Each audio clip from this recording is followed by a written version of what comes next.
तस्लीम अहमद रहमानी साहब की भी प्रतिक्रिया में ले लेती हूँ। देखिए, उन्होंने तमिलनाडु का उदाहरण दिया कि कैसे वक्फ बोर्ड की ओर से उस जमीन पर अपने मालिकाना हक की बात कही जाती रही। वहीं देखिए, शिया और सुन्नी वक्फ बोर्ड में वक्फ संपत्तियों पर अवैध कब्जा को लेकर, जमीनों की खरीद फरोख्त को लेकर, गलत तरह से मुतवली नियुक्ति करने को लेकर मोहसिन रजा की शिकायतों पर उत्तर प्रदेश के सीएम की ओर से भी जांच के आदेश दिए गए। तो तकरीबन हर राज्य में इस तरह की स्थिति बनी हुई है। तस्लीम अहमद रहमानी साहब, ऐसा नहीं है कि पूरी तरह से पारदर्शी है वक्फ बोर्ड की व्यवस्था। एग्जैक्टली, मैं एक मुख्तलिफ बात कहना चाहता हूं। हिंदू समाज अगर ये चाहता है कि देश के सारे मंदिर, मठ, शिवालय, शमशान, इन सबको रेगुलेट करने के लिए वक्फ बोर्ड की तर्ज पे, एसजीपीसी के तर्ज पे या क्रिश्चियन एंडोमेंट के तर्ज पर एक सनातन एंडोमेंट बोर्ड भी बने जी, तो ये हिंदू समाज का मामला है, सरकार को देखना चाहिए। इस पे किसी को कोई एतराज नहीं होना चाहिए। अगर हिंदू समाज ऐसा चाहता है तो सरकार को गौर करना चाहिए।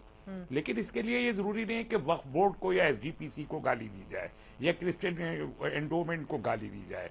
और खास तौर पर एक मेंबर पार्लियामेंट जो खुद पार्लियामेंट के अंदर जिनको ये सवाल उठाना चाहिए, वो पार्लियामेंट के बाहर ये सवाल उठा रही हैं। उनकी सरकार है, वो रूलिंग पार्टी की एमपी हैं, उनको चाहिए कि सरकार के सामने बिल का ड्राफ्ट पेश करें और बिल लाए। अगर सरकार नहीं लाती है तो प्राइवेट मेंबर बिल लाए। मसला यह है कि जो बात पार्लियामेंट में कहनी चाहिए वो जब आप पब्लिक डोमेन में कहते हैं तो आप लगता है कि आपकी इंटेंशन वो नहीं है जो आप बता रहे हैं। 10 लाख मंदिर क्या तैयार है इसके लिए? बहुत अच्छी बात है। ये एक पार्ट है। दूसरा पार्ट, जहां तक वक्फ का, विष्णु जैन जी तो वकील हैं, उन्होंने सारे सेक्शन बता दिए, लेकिन एक सेक्शन और भी बताना चाहिए ना आपको वक्फ का, कि वक्फ बोर्ड की जितनी भी संपत्ति है वो उसका 6% गवर्नमेंट को देना पड़ता है।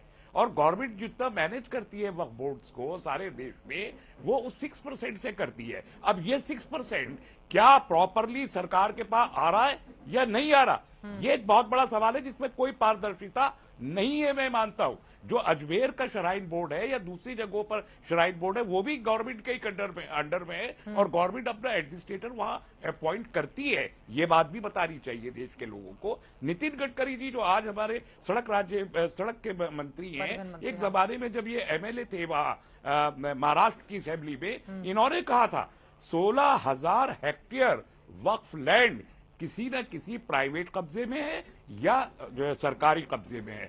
दिल्ली में मैं जानता हूं 350 प्रॉपर्टीज, मेनी एकड़ प्रॉपर्टीज सरकारी कब्जे में या अंडर लिटिगेशन है। तो जितने सेक्शन आप बता रहे हैं वो सब सही है, इसके बावजूद क्या उनका कोई प्रैक्टिकल इंप्लीमेंटेशन हो रहा है? वक्फ बोर्ड को, पूरे के पूरे वक्फ बोर्ड को रिवेम्प कर किए जाने की बड़ी सख्त जरूरत है। इस वक्त भी जरूरत है। कोई ट्रांसपेरेंसी नहीं है वक्फ के मामलात में। और दूसरा, जो वक्फ का कॉन्स्टिट्यूशन है, वक्फ बोर्ड किस तरीके से बनता है पूरे स्टेट्स में, वो तो पूरा का पूरा पॉलिटिकल गवर्नमेंट के साथ चलता है। गवर्नमेंट जिसको चाहती है वो वक्फ बोर्ड का चेयरमैन बन जाता है, गवर्नमेंट नहीं चाहती तो नहीं बन जाती। जो कोलिजियम है और जो उसका इलेक्टोरल कॉलेज है और जो प्रोसेस है इलेक्शन का, वो तो पूरा का पूरा पॉलिटिकल पावर के, पॉलिटिकल डिस्पेंसेशन के साथ चलता है, इंडिपेंडेंट नहीं है वो भी। ये बड़ी विडंबना है। तो जहां 16,000 हेक्टेयर ऑफ वक्फ लैंड चली जाती है कब्जे में, तो अगर कोई गलत क्लेम कर रहा है तो उसको चैलेंज करने का प्रोविजन होना चाहिए। वो कह रहे हैं कि वक्फ बोर्ड में भी पारदर्शिता को वो तैयार हैं,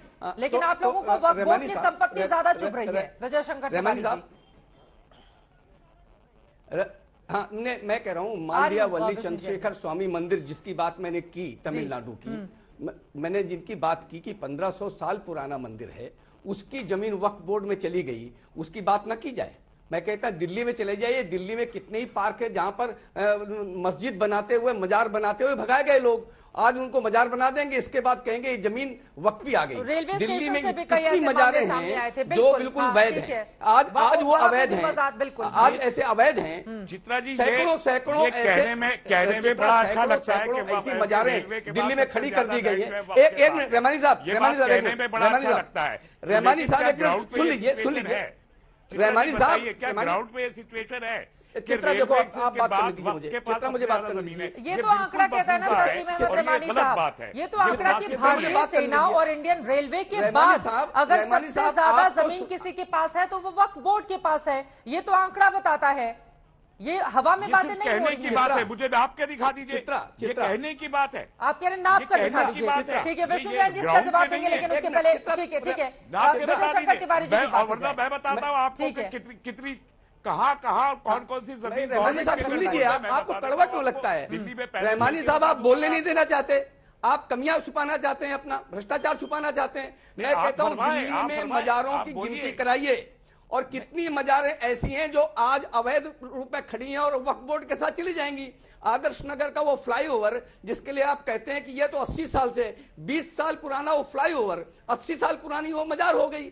इस प्रकार के घपले, इस प्रकार की जमीनें जो आप अभी हम कहते हैं कि रेलवे के बाद सबसे बड़ी जमीनें वक्फ बोर्ड के पास है, वो इस प्रकार से आई हैं। इसलिए कहते हैं पूरे देश में वक्फ बोर्ड की जमीनों का सर्वे होना चाहिए और फिर दस्तावेज लेकर के करना चाहिए कि कौन सी जमीनें वास्तव में वक्फ बोर्ड की हैं और कौन सी जमीनें सरकारी हैं, कौन सी प्राइवेट जमीनों को धोखे से वक्फ बोर्ड में डाल दी गई है। ये रहमानी साहब आज की आवश्यकता है। ठीक है रहमानी साहब, आपकी जानकारी के लिए सारे देश की आपने कहा कि नाप लीजिए, अब क्या नापने की भी जरूरत है, ये सवाल बड़ा है। लेकिन यहाँ पर दर्शकों की जानकारी के लिए मैं जल्दी से वो आंकड़ा दे देती हूँ। देखिए, भारतीय सेना के पास 18 लाख एकड़ जमीन है, उसके बाद भारतीय रेलवे के पास 12 लाख एकड़ जमीन है।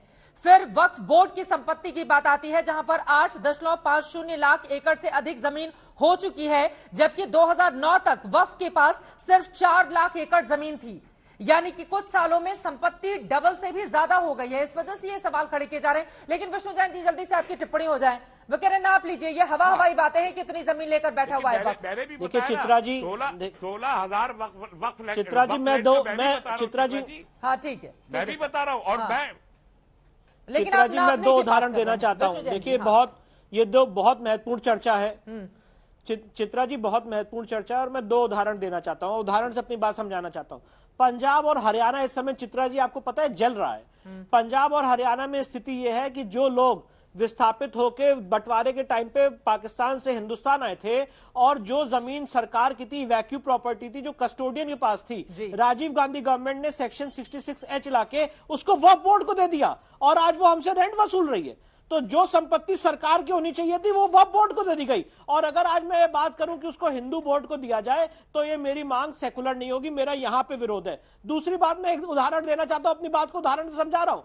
प्रयागराज में चंद्रशेखर आजाद पार्क है, जहां पे शहीद चंद्रशेखर ने अपनी शहादत दी थी। उस पार्क में 11 मजारें बना दी गई। जब हमने इलाहाबाद हाईकोर्ट में पीआईएल की तो इलाहाबाद हाईकोर्ट ने कहा कि भैया मजारें कैसे बना दी, तब वक्फ बोर्ड सामने आया चित्रा जी और कहता है कि ये वक्फ संपत्ति है। इलाहाबाद हाईकोर्ट ने कहा नहीं, और वो 11 मजारें हटाने का ऑर्डर किया। तो जो बात यहाँ पे विजय शंकर जी कह रहे हैं, जो बात मैं यहाँ पे कह रहा हूं, ऐसी बात नहीं है। ये सिर्फ एक एकेडमिक लीगल डिस्कशन हो रहा है, इसको हम लोग ग्राउंड पर उतरता हुआ देख रहे हैं। और इसीलिए मैंने ये बात कही है कि हम ये नहीं कह रहे हैं कि हमें असीमित अधिकार दिए जाए। हम 2 बातें कह रहे हैं। पहली बात, जो वक्फ एक्ट 1995 में वक्फ बोर्ड को असीमित अधिकार दिए उसको खत्म करिए, और दूसरी तरफ एक पैरेलल हिंदू बोर्ड यहां पे क्रिएट करिए, क्योंकि बहुत सारी ऐसी संपत्ति है जो इस समय पड़ी हुई है जिसका कोई मैनेजमेंट नहीं हो पा रहा है। ऐसे कितने मंदिर है चित्रा जी जिसको गवर्नमेंट ने गलत तरीके से एक्वायर कर लिया है, जो वहां पे शास्त्र है उसके हिसाब से पूजा पाठ नहीं हो रही है। मैं एक उदाहरण देना चाहता हूं चित्रा जी, कोई मुझे इस देश में भैया कोई वक्फ एक्ट 1995 पढ़ ले,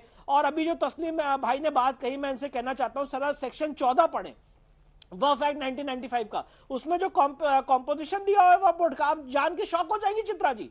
मुस्लिम एमपी, मुस्लिम वकील, Muslim member of parliament, Muslim MLA, ये सारे लोग मुस्लिम समाज के होंगे। और अगर कोई वक्फ बोर्ड का डिस्प्यूट होगा तो वो वक्फ ट्राइब्यूनल डिसाइड करेगा, जिसमें इस्लामिक लॉ के स्कॉलर होने चाहिए। मैं आज सारे पैनलिस्ट से बहुत विनम्रता से पूछना चाहता हूं चित्रा जी, अगर आज हिंदू प्रॉपर्टी का कोई डिस्प्यूट हो जाए किसी मुस्लिम भाई से, तो क्या वो कोई सनातनी बोर्ड में जाएगा क्या, या कोई ऐसा कानून बना है क्या? कोई मुझे पता है कि हाँ भैया ये सेक्शन आप गलत बोल रहे हैं, मैं एक शब्द नहीं बोलूंगा।